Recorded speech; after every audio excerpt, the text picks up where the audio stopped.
Ladies and gentlemen, at this time, please welcome to the stage Colonel Mike Black, U.S. Air Force retired, Vice President for Defense, AFCEA International.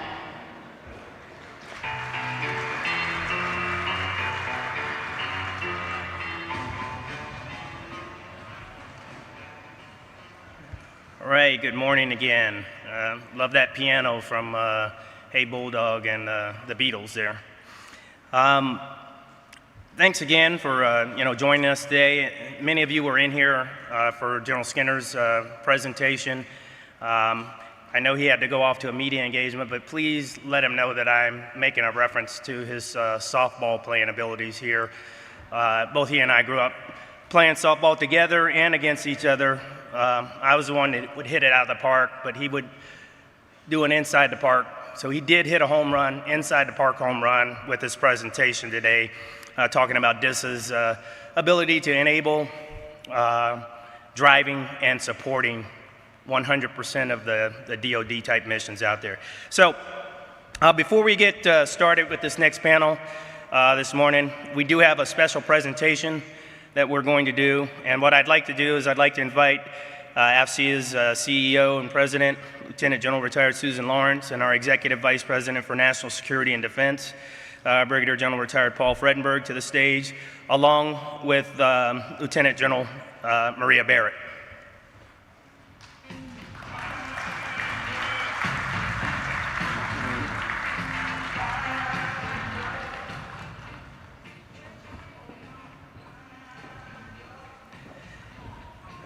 Okay, so what we're doing this morning is a St. Isidore presentation. I'll briefly read just a little history of the St. Isidore Award. It was founded in 2011, shortly after the establishment of Army Cyber Command, to recognize superior cyber performers.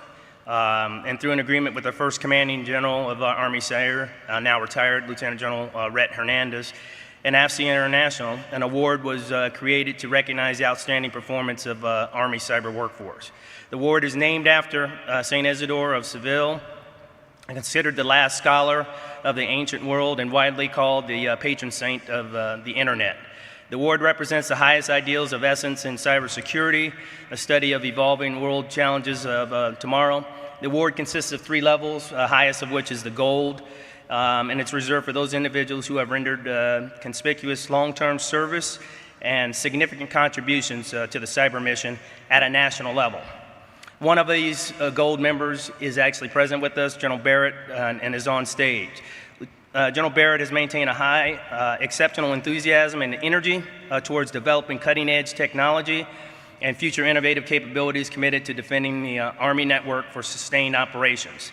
She's no stranger to the cyber domain in her previous roles as Network Enterprise Technology Command, U.S. Cybercom, Joint Force Headquarters Cyber, and Cyber National Mission Force. She drove strategic change and critical national missions across the full spectrum of offensive cyber operations, defensive cyber operations, and DODIN operations. As Commanding General of Army Cyber Command, General Barrett postured the headquarters to drive data-centric operations, enabling the cloud-based big data analytics, global force protection, electromagnetic warfare, operational technology, cybersecurity, and information advantages. She's enabled the Army Service Component Command of over 16,000 soldiers and civilians to think hard about what we protect and project power. So we want to thank General Barrett and recognize her today with this St. Isidore Award. How about a round of applause?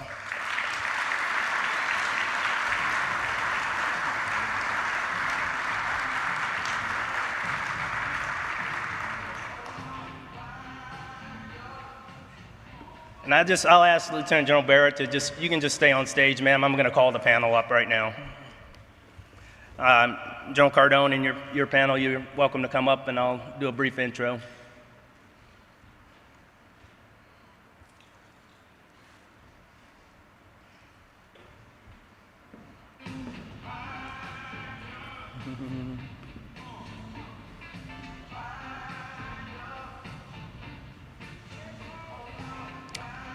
All right, so it's Now my pleasure to introduce the moderator for today's panel, Lieutenant General Retired Ed Cardone, United States Army. As the second commanding general of Army Cyber Command, General Cardone led an organization through a period of rapid growth, transformation. His last assignment as a director of business transformation for the Army, he led the task force that helped create Army Futures Command, responsible for modernizing the Army. Since his retirement from the Army, he has remained plugged into the cyber world, serving as a founding partner and co-CEO of Touchstone Futures, and as a professor of practice for the Applied Research Laboratory for Intelligence and Security. Ladies and gentlemen, please join me in welcoming General Cardone and his panel to the stage. Well, thank you. Thank you very much, Mike, and thanks to all of you for being here, and thanks for AFCEA for a great conference. I was here last year, and I agree, it's definitely bigger this year than it was last year. Before us, we have cyber leaders. They really don't need a big introduction, but of course, we have Lieutenant General Maria Barrett, Army Cyber Command. We have Rear Admiral Steve Donald, the Deputy Commander for U.S. 10th Fleet, Navy Cyber, and a special guest here, and an integral part of the cyber community from the Department of Homeland Security, Rear Admiral Tama from Coast Guard Cyber Command. And because that's a little bit different, maybe Admiral Tama, if you could talk a little bit about your authorities for this crowd before we get started. Yes, sir. Happy to do it. Thank you, General. Thanks to AFCEA for the opportunity to be here, and I want to thank my fellow panelists here for the opportunity to be here and for the great partnership. I'll just say a couple things up front about the Coast Guard. You know, a soundbite we like to use is we are a .mil inside a .gov, i.e. DHS, working with other .govs to protect the .com, which is the maritime transportation sector, maritime transportation industry.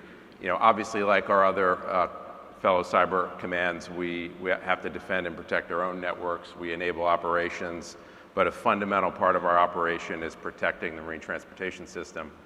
And briefly on authorities, we've got a broad set of authorities. While we may be resource lean, we like to think of ourselves as authority rich. Authorities that have evolved over 230 plus years as both a Title 10 armed force, Title 33, Title 46 regulators, so we have regulatory authority to drive change within the maritime industry. We're members of the intelligence community, so we have intelligence authorities, and lastly, we have Title 14 law enforcement authorities. So I think the unique mix of those things that we've deployed for centuries, if you will, in the physical domain, we are rapidly trying to bring those authorities to bear in the cyber domain, and to do so in partnership with our fellow services. Yeah, thank you. So that is authority rich, and authorities have been a huge problem that have been worked, not just 2010, but before, as we sort out how to do operations in this domain. But I want to jump right into it, and I always like to start off with the first couple minutes on threat. And so maybe General Barrett, start with you. You know, what are you seeing out there? What's new in threat? So I would characterize it as, if I think back, for a few years now, we've been wanting and knowing that we needed to move away from signature-based type of defensive activities to more behavioral-based, you know, to deal with advanced persistent threats. And I think, you know, General Hawk talked about it, General Skinner talked about it, but the living off the land techniques, and this isn't necessarily unique to just PRC, although that's the context that everybody is talking about with respect to Volt Typhoon. But it's really now, do you have an approach, a methodology to defending your data, your systems, your networks in a way that really enables you to get after behavioral, this is really what you're hunting for, is behavioral based. The initial access may occur through a vulnerability or some sort of exploit, but after that, if you don't catch it at that point, it is going to look like every user, and if you're the Army, it's 1.2 million users. So now you're off to the races for looking for a needle in a haystack. And that is the essence, how I describe the living off the land threat that we're up against. So, Admiral Donald, your thoughts? Yeah, so anyone who's been in this world for as long as I have, it's about 2 decades now, knows that there's a continuum, if you will, of adversary capability, right? They typically start off very loud, very noisy, it's very easy to catch. And then they move across the continuum, and the far side of the continuum is what I call the magic keyboard, right? You don't know how it got there. It just got there, and it happens, right? Right now, we're kind of in that middle place, right? We're moving from what was easily seen to now what is closer and closer to insider threat, right? It may not actually be an insider threat, but that's sort of what you're trying to get after is this insider threat mindset, because they are looking like every admin, every user as they maneuver through the space. And so your normal approaches of signature-based or even what I'd call coarse heuristics is no longer working.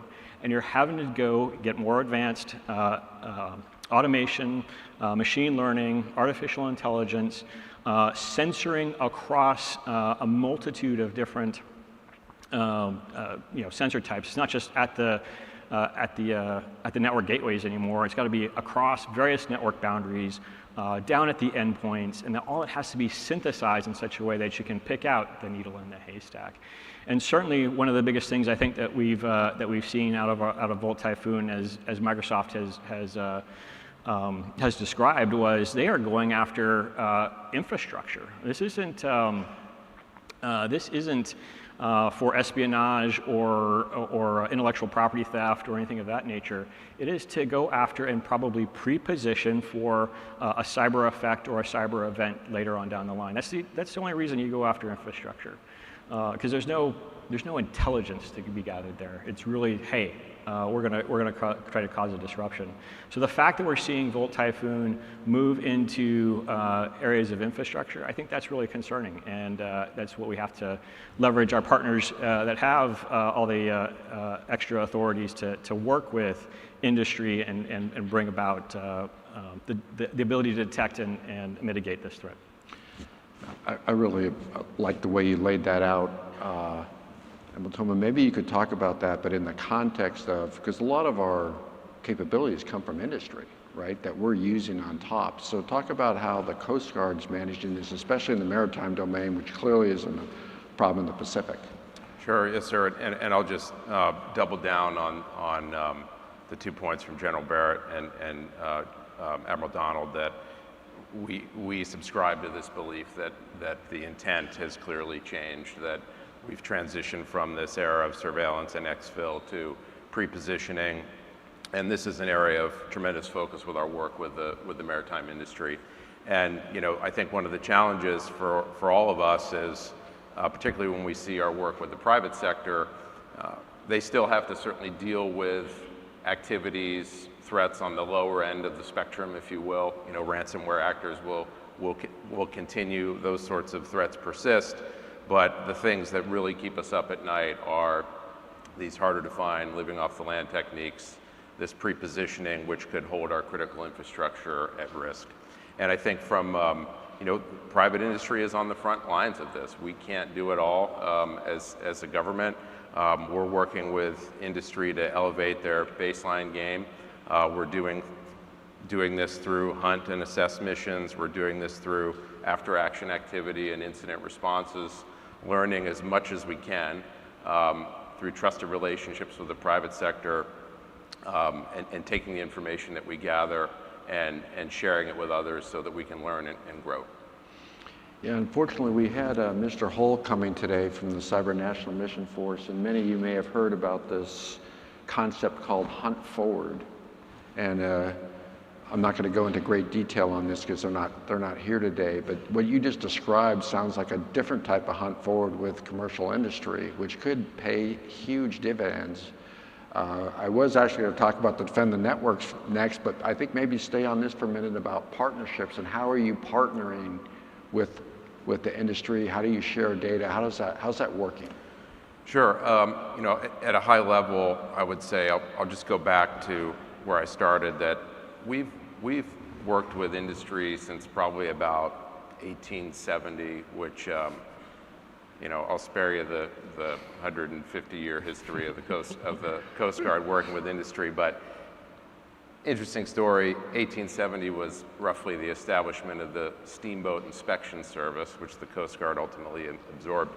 You know, we had steamboats exploding and killing hundreds of people. We started working with industry back then. That certainly evolved to the age of diesel vessels, LNG, et cetera, and now certainly to the cyber domain. So we've got a long history of partnering with the maritime industry, regulating the maritime industry. Fundamentally, it's built on a regional construct. And while us as cyber commanders, we operate in the global domain, obviously, fundamentally that's built on a regional construct, and we have captains of the port in locations all over the country, and in some cases out CONUS, that are responsible for the safety and security of the port infrastructure in their region. Those relationships have been built for decades. We have things called the Area Maritime Security Committee that work with industry on a regular basis to enhance safety and security. And cyber comes in at the request of a captain of the port, and we're able to work specifically with those industry partners. In some cases, they'll request our assistance because maybe they've had an exploitation or they believe they've had an exploitation. In other cases, we may reach out to them and say, hey, you're unique, you have something to learn, we have something to learn from you, perhaps there is, you have a signature that is interesting to us, and we'll enter into an agreement with that private sector company to work with them. We respect the confidentiality of their data. It's a very tight relationship. We anonymize anything that we work with or take externally, and that demand signal is continuing to grow for us. Yeah. I want to come back to a couple things on the DIB that you've alluded to, and again, General Skinner, General Hawk have talked about. And across the DoD, what we're seeing is also not only attacks against the DIB, but potentially DIB being a pivot point into the DODIN. That potential is there. In vast networks where you're not sure where your program office and how they're doing things, if you don't have that visibility, that potentiality is there.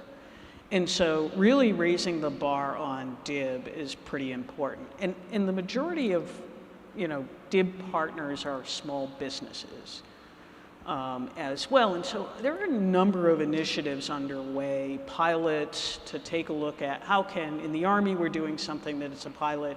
How can you affordably give a small business partner a virtual environment to do Army business and do it at a cybersecurity level that they themselves, it's too complex for them to do themselves and protect Army equities.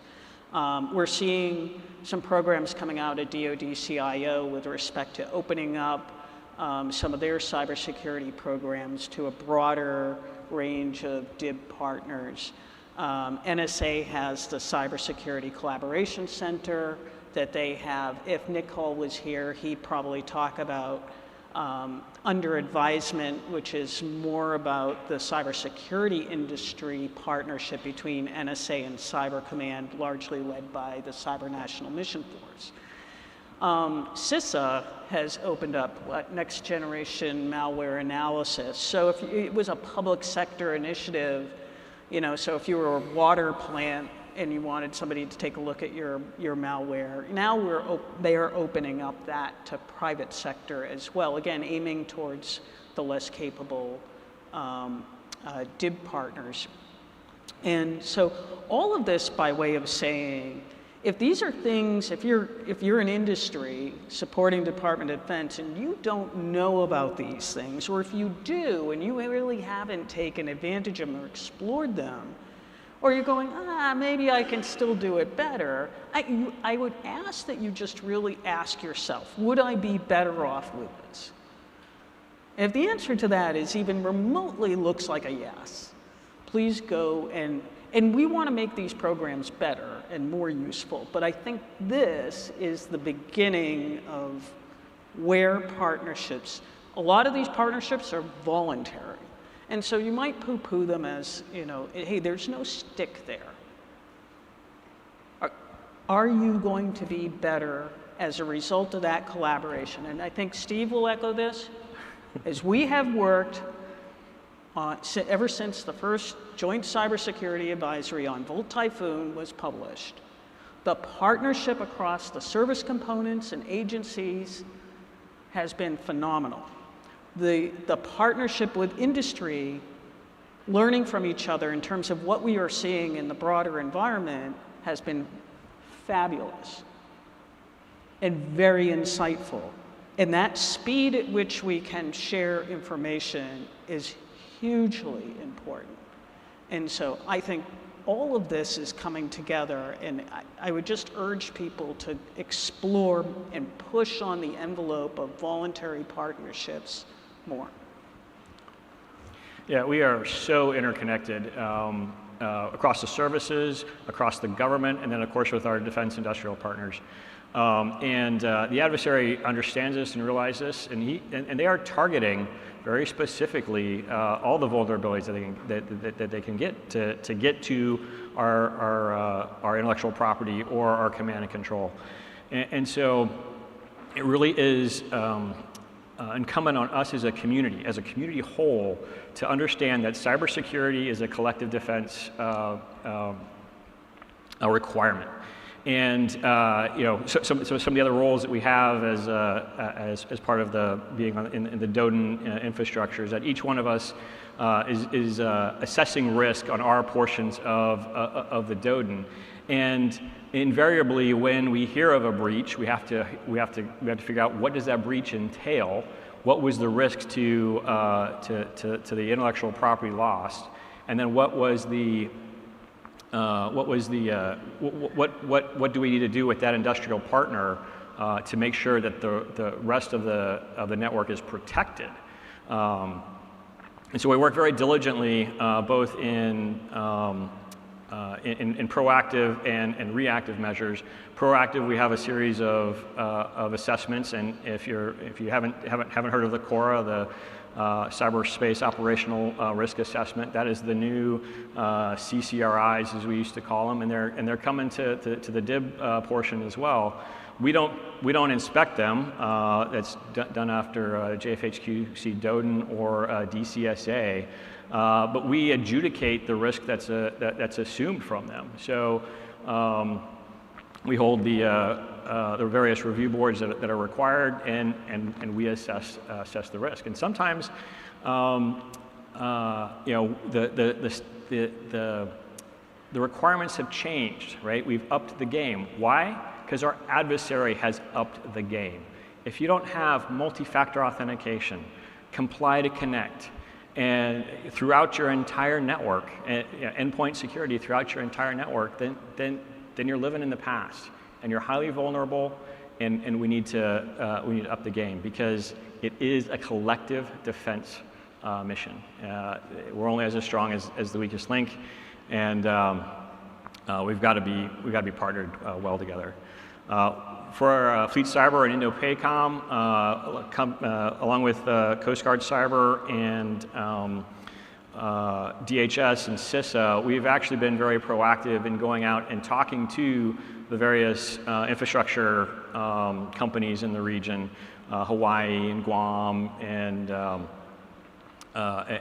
elsewhere, to ensure that we're having this sort of data sharing capability. We're not doing anything nefarious with the data. We're just trying to make sure that we understand what you're doing, what you look like, what the vulnerabilities are, and try to help you, just like we help ourselves across the force in fighting these adversaries. Because we're past the days of signatures, right, where I can just throw something out. I'm looking for a technique, tactic, and procedure, and those are changing very, very rapidly. And we've got to get those out to our forces as well as yours as quickly as possible.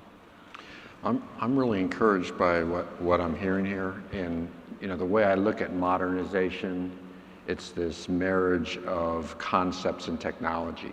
So sometimes you have these great concepts and the technologies don't exist.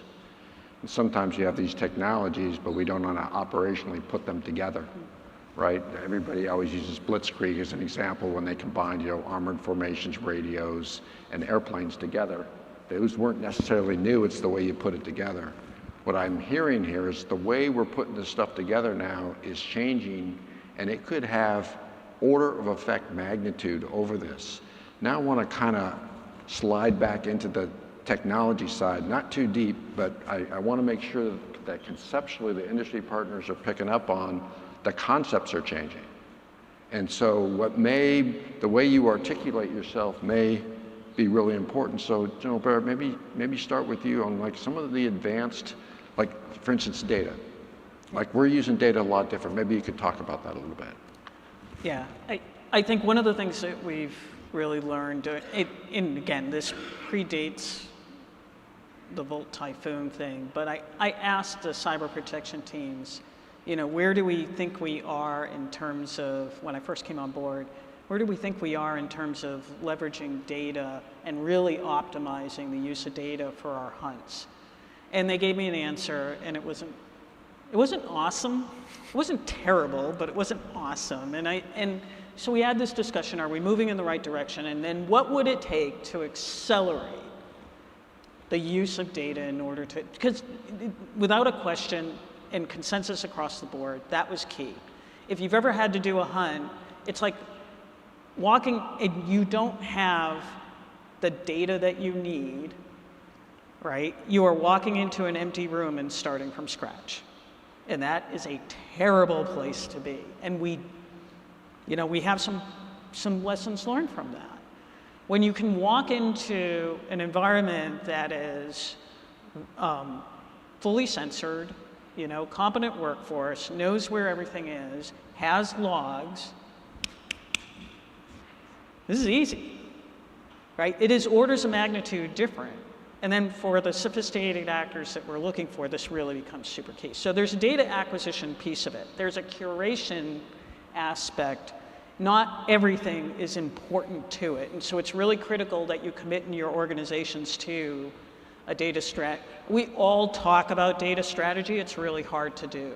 And especially when it comes to really a data-rich environment like our networks and systems. You have to curate. What is it that you actually need? And from there, you actually need the people who are studying the APTs to take the TTPs and say, this is what I'm looking for. Show me exfil. What would exfil look like in a network like this? What does command and control look like? Okay, what is the data that would tell me whether or not that is occurring or not occurring?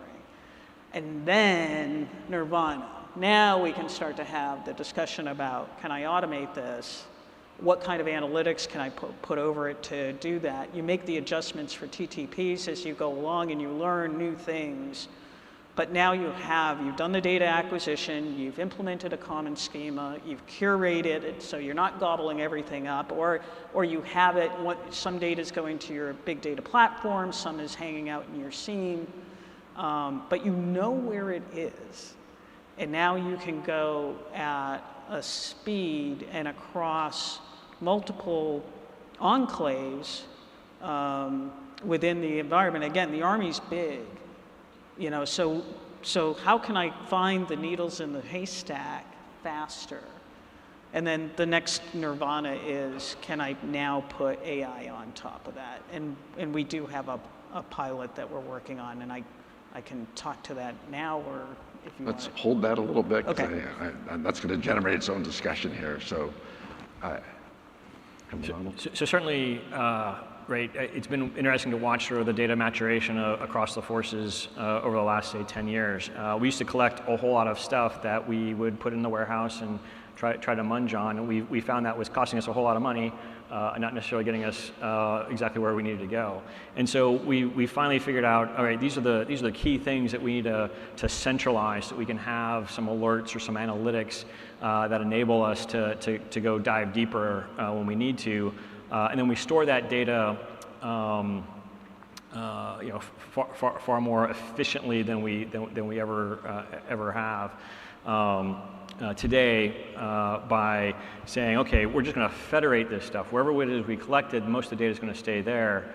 We're going to forward the real critical nuggets up, and then if I need to go get the raw data, I can reach back through the enterprise. And by having this sort of federated data model and these data analytic frameworks that are incumbent now coming up in the Joint Cyber Warfare Architecture, or JICWA, inside of the United Platform, inside of the big data platforms, having that has given us a great deal better access at higher efficiency to data than ever before.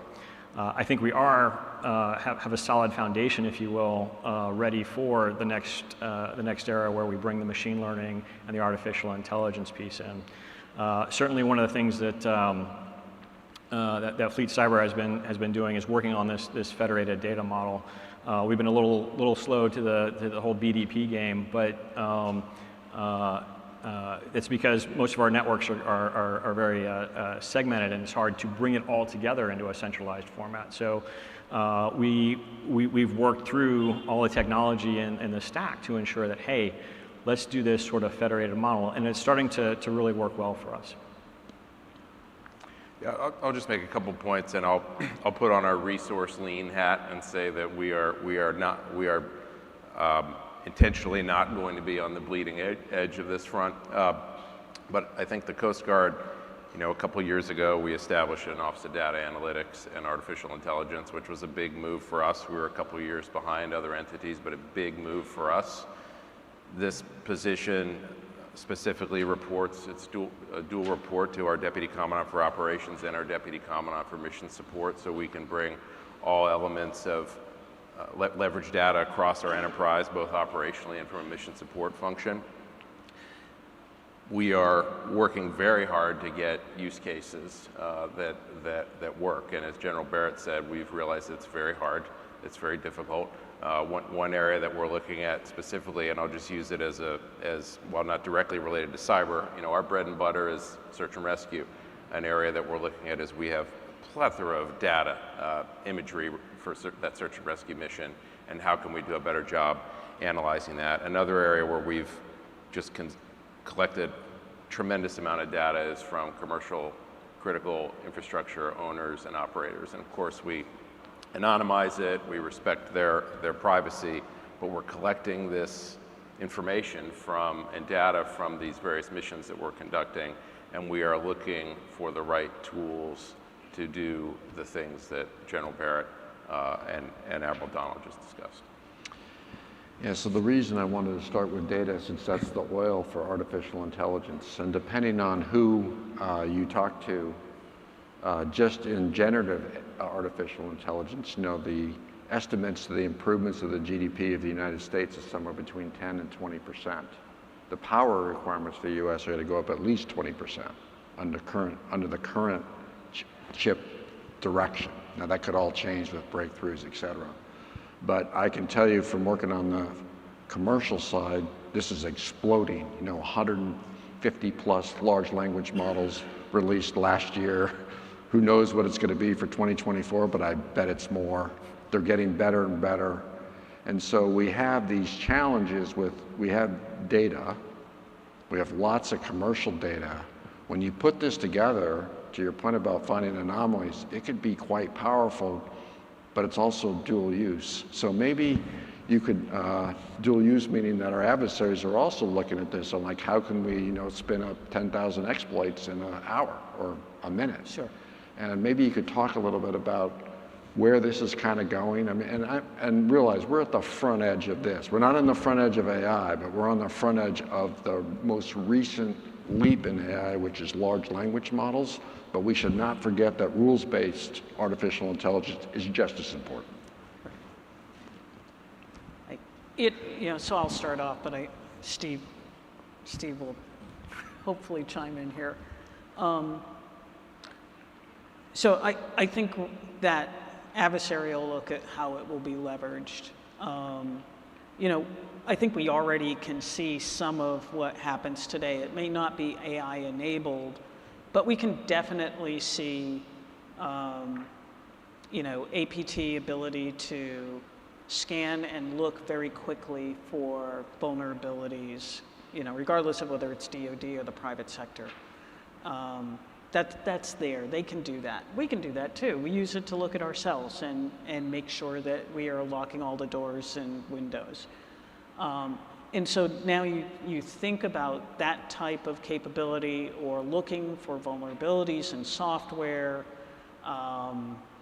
and that does then become, the aspect of speed becomes phenomenally eye-watering from a defender standpoint. And so part of this will be, I think, our ability to understand what it is that we have and then being able to really test that out. I do think we're going to have to get really good at being our own worst enemy, whether that's red team, whether you call that persistent hunt inside and outside of your area of operation for what you command, whether it's weapon systems, operational technology, traditional IT networks.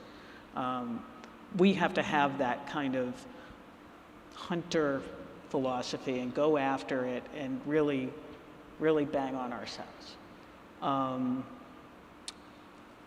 Again, the enablement that will occur from AI to find those types of vulnerabilities and then rapidly exploit them. If you take a look at the trends over the years of how fast vulnerabilities can be operationalized and exploits, proof of concepts out there, the race is real.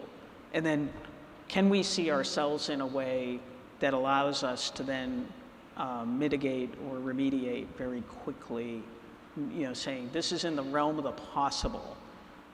Will we be ahead of it or will we be just in time? Again, I'd rather work on an incident, shortly after initial access versus,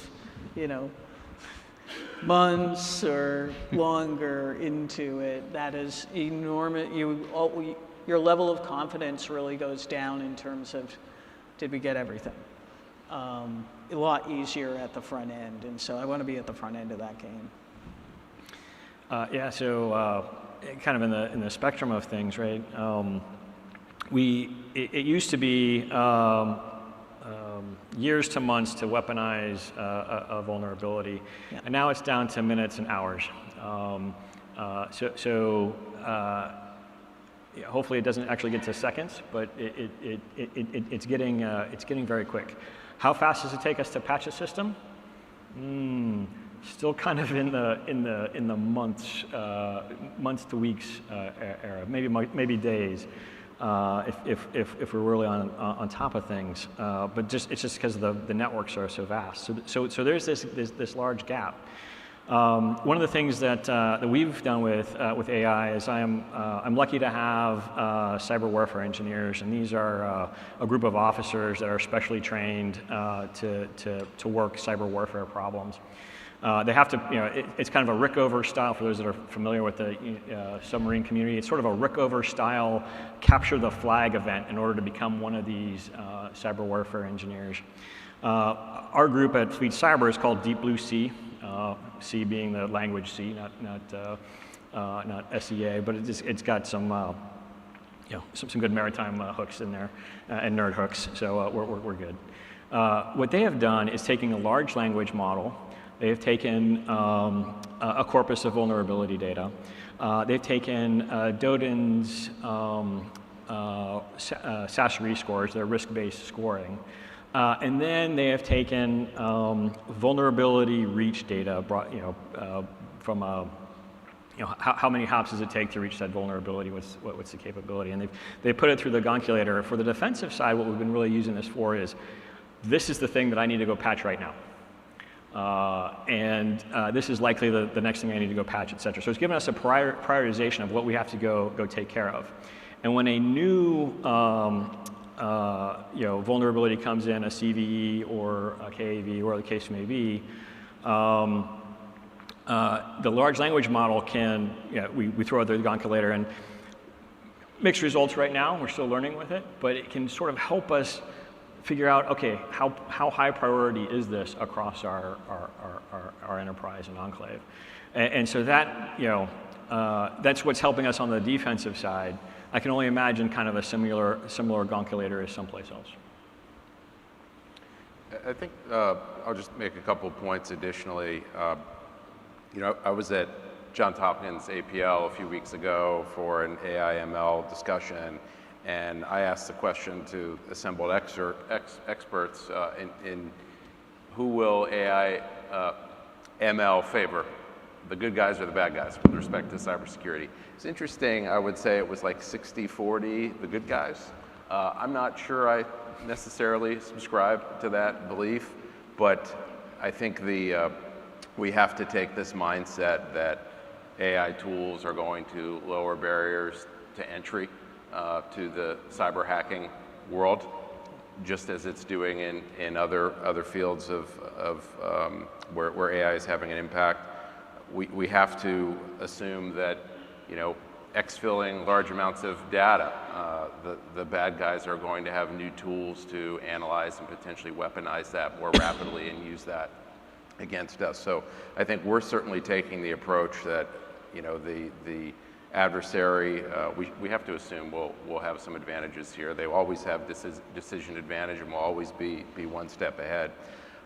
We're going to partner very closely with the other services on these tools and how we can best leverage them in the Coast Guard. I was at a system meeting a couple of weeks ago, and they made reference to a 2007 MITRE report called Unforgiven Vulnerabilities. And if you have never seen this, I encourage you to look at it, because what's a little bit disappointing is it hasn't really changed much. The reason I bring this up is we know these are issues, and these are issues, the discussion here is around SBOMs, and much like better maturity models for security of the DIB, better SBOMs, better contracting language that already exists to have more secure. All of this is on a trajectory that is definitely going to impact industry. But I could see where those are published. They've been out there for about 15 years. There's actually a follow-on to it called Stubborn Weaknesses, which means they've been in existence more than 5 years. And it's, to your point, Admiral Donald, this is a point where you could just start loading those and see how prevalent it is. But I'd like to maybe take this AI and I'm just looking forward a little bit. So I don't know if you've all done this, but like, how would we do this with our industry partners or our allied partners? Like this, because now this is back to the data threshold, and it comes down to, well, to really have a really good solution, generally more, especially with a large language model, more data is normally better. Not all the data, but more data. I'd be interested in your reaction to that. Yeah, so I would suggest that yes, more data is typically better. I think we're still trying to work through all the data sharing agreements with all of our partners. That becomes kind of the sticking point. Now there is technology that enables us to have that cell level fidelity or cell level cybersecurity, if you will, so that the cell can be labeled with the appropriate caveats for whatever security classification is, whatever sharing agreements there are, et cetera. And that's been a real big win, right? Started off with a Cumulo back in the day, but now that sort of cell level mentality has percolated through almost all of the databases. And that enables us to say, okay, given a coalition of various partners and various agreements, only data that could be seen by partner A will be seen by partner A, and only data that should be seen by partner B, et cetera, would be seen. So we can all throw our data in there, we can all share it. But you know, it does come to, there's certain sets of data we should probably be all just willing to share, so that we can have again that collective defense and collective understanding. I don't know that we're there yet. I think we have good ideas of what we should all be collectively sharing. I think we just need to have all the agreements in place. So the technology is there. We still have to work on a lot of the policy. And then the last thing, and General Barrett brought it up earlier, is that data curation piece, right? Garbage in is garbage out. And heaven forbid that our adversary has been able to get into the data stream in some way, shape, or form. So how do we ensure that the data is curated from all these partners in such a reliable and robust way? Leads us to what is the data provenance, and this is something that we've been trying to solve for at least all my time in cyber, which is a long time, and I don't know that we have that solution yet of tagging the data from generation all the way through use, through analysis, to say this is the data provenance. I think once that is solved, then we'll have sort of this ubiquity in capability. Yeah, if I could maybe follow up with that a little bit, because normally when we say data security, the image that pops up in most of our minds is encryption. Encryption, right. That's not what we're talking about. No. We're actually talking about secure the data, right? And I think it's flipping this kind of switch, and now that's a different sort of model. But up to this point, it's been all about encryption, and then the challenges with multiple encryption. If anyone wants to take that on for a moment, if you're seeing that. You know, as you said that, though, my thought went to, is it homomorphic encryption that, traditional encryption, we're looking at data at rest or data in transit, but data in use, is this where this comes into play and actually helps us advance on that data security piece? And I think there probably are technologies that are not as ubiquitous yet in the mainstream products that might offer that type of potential to get after what Steve was talking about. Yeah. Tom, you have any comments? So I think homomorphic encryption is probably the next, one of the next things that we need to have in order to, have these partners inject appropriately without necessarily having the, you can operate on the data without necessarily disclosing or knowing the data. And the math is beyond me, so. If it's beyond you, it's definitely beyond me. Jason, you can.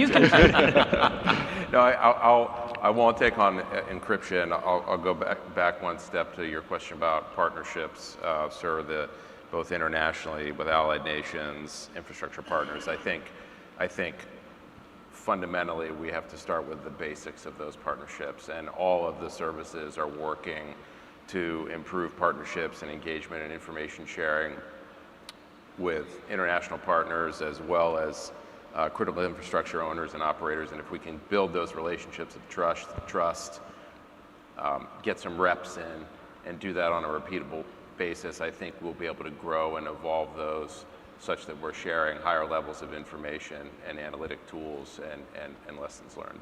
That's our hope. Right, and the reason I sort of bring up this data security issue is it's all about trust. And, data gets really interesting out there. I'll just leave that there. I think we've done enough on that. I might pivot just for a few minutes and start with you, Jason, and talk about the workforce a little bit, what you're seeing, what your challenges are. Sure, no, thanks, General. I think that the workforce is, of course, fundamental to everything that we do and all of the services. It's no secret for the Coast Guard or the other services that we've got some macro recruiting and retention challenges today. I think I'm optimistic to report in the cyber world and our cyber workforce, we are doing pretty well on that front in terms of recruitment and retention. And what's really driving that from my perspective is a couple things, but one is relevance of the mission and critical relevance. And when you're putting young women and men in uniform doing really relevant, important work that they can recognize on a daily basis how impactful that is, I think that certainly pays dividends. Another thing that we've just recently established and started to mature is we've created a auxiliary flotilla.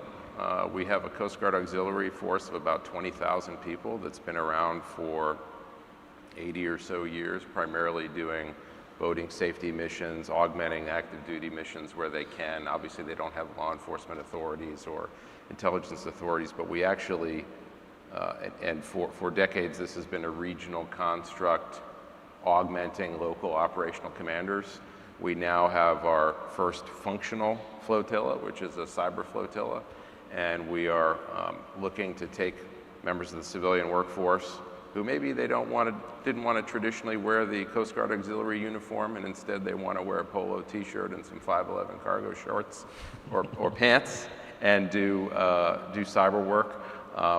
We've just started to mature this capability and see what we can do, leveraging individuals from the private sector that want to serve and contribute and augment our mission. So I hope to have more to report on that in the months ahead.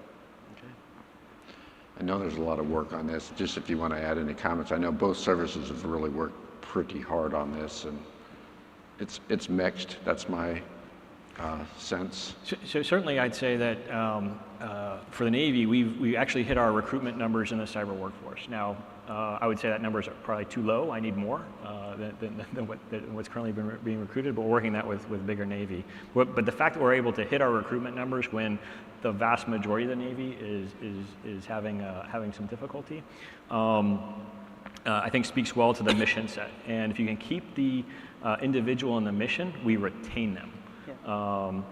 It's when these other policies or things start to intervene, or if they're taken off mission, that's where we tend to lose these great citizens. I've been in the cyber education game for way too long. I think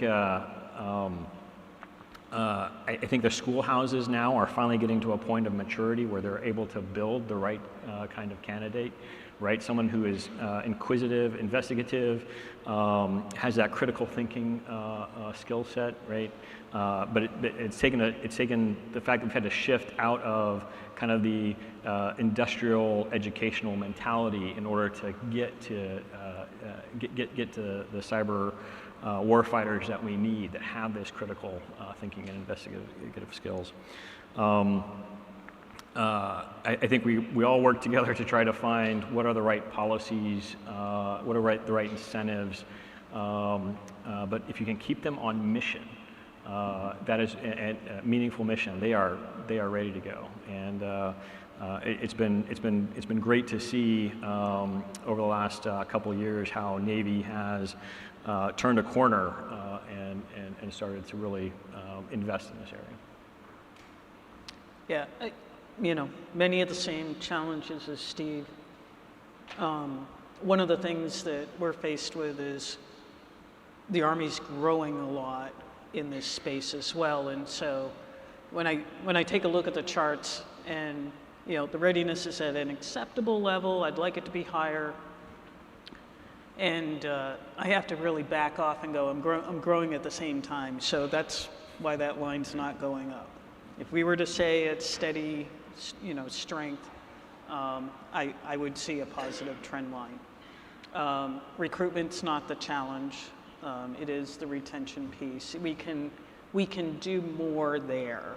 And I think, and it's never one thing. It's going to be working the talent management piece, understanding what the hopes and dreams of, your workforce is, especially on the military side of the house, You know, can you get them to those assignments? Can you take care of the family in the way that they want? And everybody's desires are different. It is the incentive structure. We also just recently gave our first Cyber Peculiar Award, which was an NDA authorization in 22, which was a good idea actually from the Air Force, which was we can pay civilians for good work and recognize their achievement. We can pay them in monetary terms, but there's no mechanism to do that for military members. And so we just awarded a team award and an individual award. The individual award was $1,500 for some young man who did something that was a board determined was fantastic. And I think those type of things that keep spurring that type of innovation, and to Steve's point, are you on mission? Are you empowered as part of the team? All of those things really go to a culture that the culture will keep you if you can nurture the culture. Well, thank you. I know we want to leave a little bit of time for questions here, so maybe if we could start with some questions. Thank you. First question. Do we need to consider a national cyber service, essentially a cybercom for civilian agencies, to better unify civilian agency cyber efforts and to share cyber data across all of government? I just want to take this on. Many of you are aware of efforts going on inside the National Defense Authorization Act that have asked Cybercom these questions. And I think we owe it to General Hawk to give him decision space to present to the unless you want to jump on something there. But if you are talking about the other federal agencies outside of the Department of Defense and unifying what it is and really assisting them more, almost like what General Skinner does for all the defense agencies and the combatant commands, what he was describing in his keynote this morning, then I do think there probably is merit for .gov. For the rest of the .gov, because that probably doesn't, it exists in CISA with some limitations probably, or maybe, you know, this would be the next evolution that would probably, like again, a parallel to the Cyber Command.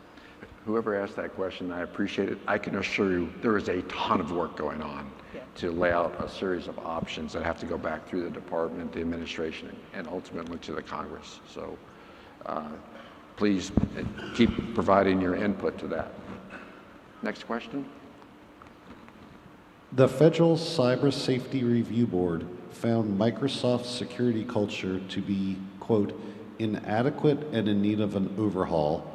They said that Microsoft deprioritized both enterprise security investments and rigorous risk management, resulting in a cascade of avoidable errors. Two-part question. Do you agree with that assessment, and can you elaborate on additional steps, strategies, or thoughts on the task of securing enterprise cloud? I think for those of you that watched the CISA Cybersecurity Advisory Board, this was a topic. I can tell you that the president of Microsoft, Brad Smith, and the CEO have really taken this on. They basically accepted the results of this board. So whether we agree or not, everybody agrees that they could do better. They weren't where they were supposed to be. They're going to be that way. And over 1/3 of their executives now have security directly linked to their compensation, which is, as many of you know in industry, is a way one way to control behavior. But what I think it did highlight for the department is our vulnerabilities to commercial software that is widespread through the department. So I'm going to twist this question a little bit, because I'm going to go back to the 16 critical infrastructures inside the United States, which are generally controlled by ISACs, and we keep getting surprised by these little companies that no one heard of that have outsized impact on the sector. So the latest one, many of you, if you tried to buy a car in the last couple days, CDK Global, which is doing the back end for all the car dealerships in the country, they're completely compromised and you can't buy a car. Well, you can, you're gonna do it all by paper, right? Change Health in the medical sector, huge global impacts on this. SolarWinds in our sector, right? Huge impact. So your reaction to this about these, what do you think about these companies that are, you know, from a systems engineering point, if you backward engineered this, these are critical. And Microsoft, you know, is what, 95%? And they probably didn't necessarily realize that they were as critical as they thought they were, right? Yes. I mean, so having come from a development environment, commercial development environment, you make choices as you're going to market in how it is you're building your software. Sometimes speed, security, or quality, right? Is kind of the triad that we always use, and you can get 2 out of the 3, but you can't get all 3 at the same time. I think security has taken a back seat culturally in commercial development writ large. I'm not saying that everybody, but just there are pockets of excellence out there. But until we have security built in from the ground up, we're always going to be suffering from this, right? I would love to see Microsoft or any of the big platform vendors, OSs, Red Hat, you name it, really implement a lot of the. So there's a lot of security inside the chipsets now. There's a lot of security inside the operating systems, right? It just needs to be enforced and implemented appropriately. I think we're getting there. I just don't know if we're getting there quite fast enough. Additionally, right, cybersecurity should be one of those things that like reading, writing, and arithmetic should be, my opinion, obviously, should be right there. We should be educating our elementary school, middle school, and high school that security is front and foremost one of the main things that you need to learn out of here. Until you get that level of commitment, are we going to finally be rid of the breaches that we see across the board? Bad things are going to happen, but as you read the report, and there are a lot of other, I've listened to podcasts of experts who have read the report. Some bad things didn't have to happen. And so, yes, I agree with the report. And so now the big question is, what do you do with that? We know what Microsoft will go through their journey, but I think that's not the only thing. As somebody who runs a big network for the Army, they're not the only ones. Who else, from a risk perspective, are the ones that I need to be taking a look at that we're dependent upon, especially from a managed services kind of aspect? There are satellite providers, there are other managed services, your cloud providers, Microsoft being one, software as a service. So I think we owe it to ourselves to take a look at where else might we be vulnerable, and then how do you have that conversation with industry to say, how you doing, man? Right? Are you doing, that's the piece that I'm missing on, are you going to tell me exactly how strong your house is and how you dedicate resources to this? Because now we get into more of a discussion about, we're not really going to talk about those things. I do think the one thing that we can do is as I go around to all of my organizations, whether it's the CSSPs or some of the PEOs, who are your critical vendors, right? Do you know who to call when you see a problem with the product or the service? Do they know who to call on your team when there's a problem with the product or the service. Don't underestimate the value of that in extremis. And where it works well, when the vendor or the company calls us and says, Houston, we have a problem.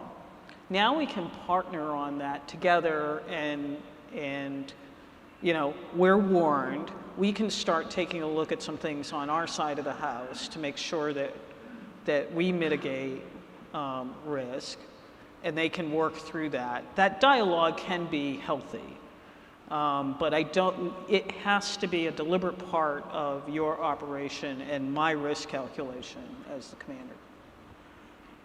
And I'll just add, agree, Microsoft owned it 100%, and acknowledge they have a lot of work to do on that front. I'll say a couple other points, you know, just rewinding the tape a couple years ago, I got to the White House on the NSC staff the week after the Colonial Pipeline incident. And I think, you know, when you talk about what are the implications and second and third order effects, and I'll come back to the point on software and cloud here in a second. You know, this was a compromise of an information security system. The OT wasn't touched in this case, and it took down the entire pipeline and had massive impacts on the East Coast. So, you know, that was for some that was not a surprise. For others, that was an eye-opening impact, and it highlights these second and third order effects. And with increased convergence between our cyber and physical domains, you know, this is something we all have to look at. Certainly Log4j, there's a number of other examples.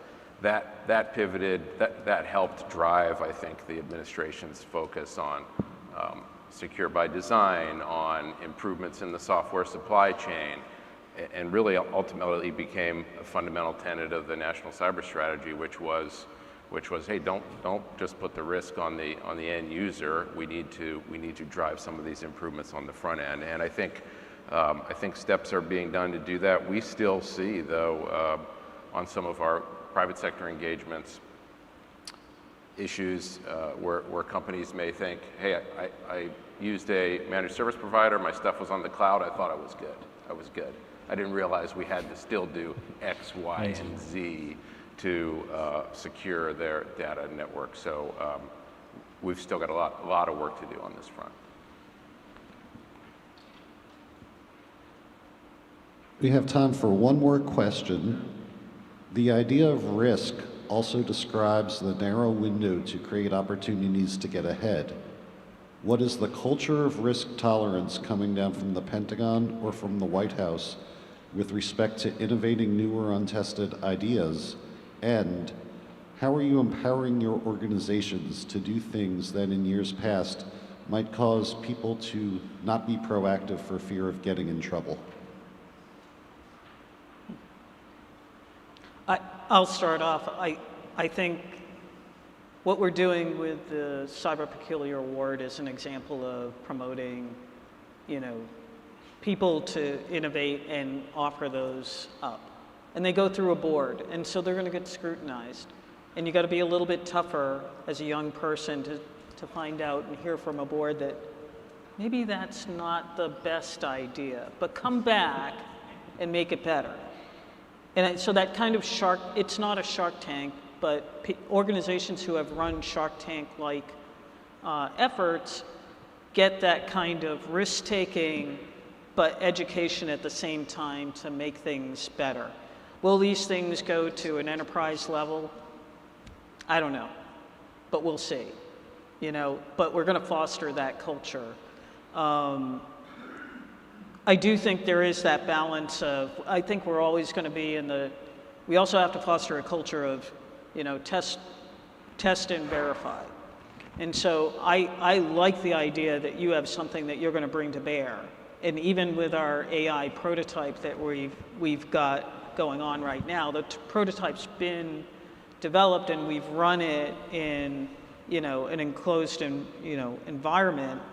But now we're going to have the cyber protection teams come in and run a cyber threat emulation against it And we'll increasingly test this out. And so having the mechanisms within your organization to do that type of rapid prototyping, having an authority, I have limited acquisition authorities, and I have a lab, and I have colorless money for DCO. Incredibly, I know these sound pretty boring, incredibly enabling to doing this type of prototyping and then learning. And there were some things that we walked away from and said, okay, this is not ready yet. But there are some things that have actually borne fruit, and we can start to now make efforts to bring this into production.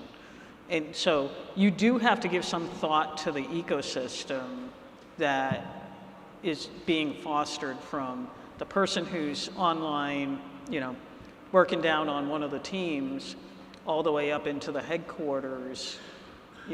How do you bring this in and have that conversation? How do you make it available to industry to come in and now say, hey, I think I can do something against this idea that you just put out, through your TWC organization? Yeah, I think the cyber leaders that I've worked with and I've seen are very accommodating. Very, throw me your crazy ideas. Let's see what's out on the table. Right. Our culture is, I think, in the cyber force, we have to generate options for the commander to execute at the timing and tempo that needs to be executed. We don't necessarily get to make the decision on if it should be executed, but we're generating the options. And in order to generate the best options, you got to have everyone willing to throw on the table. These are the things that we can do. These are the things that we should do. These are the things that we're going to need policy help with, right? But everywhere I've been, whether it was Ares or Fleet Cyber or Army Cyber, all the leaders have been exceptionally accommodating to new ideas. Let's go take this on. So I think we're one of the more innovative and risk-taking communities writ large out of all DoD. It may not seem like that from time to time, but I think internally certainly we at Fleet Cyber say, bring all ideas to the table. Yeah, I'll just say that the best day probably for all of us is when someone on the team comes up and says, General, Admiral, we have an idea. We've never done this before, but and I agree with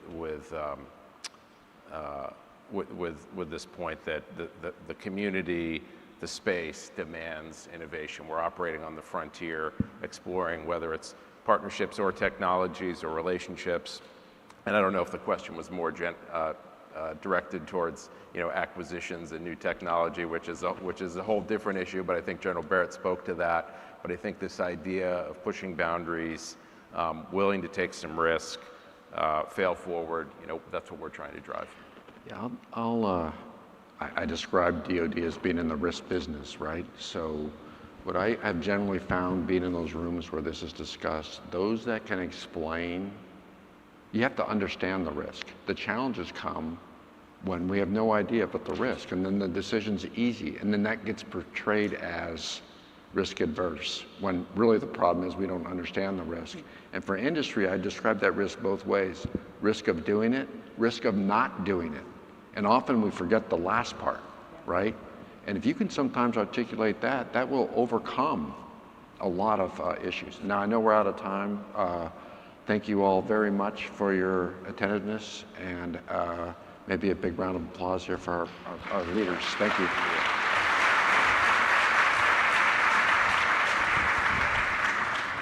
And please welcome back to the stage Mike Black. All right, it's just real quick, General Cardone, panelists, General Barrett, Admiral Donald, Admiral Thomas, thank you for an invigorating and insightful discussion. In lieu of a gift, we're going to make a donation on your behalf, all yours behalf, to the Fisher House.